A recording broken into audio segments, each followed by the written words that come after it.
Hello అందరూ ఎలా ఉన్నారు? బాగున్నారా? నేనైతే మళ్ళీ చాలా రోజుల తర్వాత వీడియో అప్లోడ్ చేస్తున్నాను. సో నా డెలివరీ అయితే అయిపోయింది. డెలివరీ సంగతి అప్డేట్స్ అన్నీ కూడా ముందు వీడియోలో అయితే పోస్ట్ చేస్తానన్నమాట.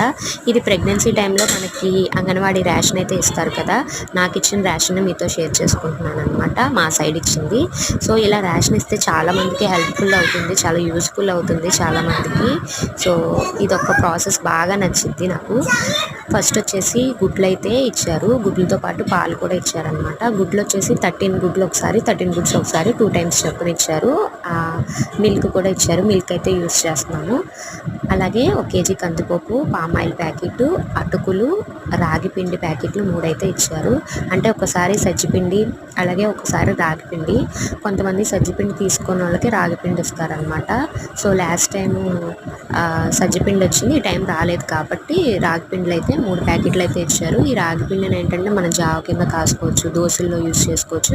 నేనైతే ఎక్కువ దోశ పిండిలో అయితే కలుపుకునేదాన్ని, టేస్ట్ బాగుండేది అనమాట. అలాగే దీంతో పాటు బెల్లం చిక్కీ అయితే ఇస్తారు.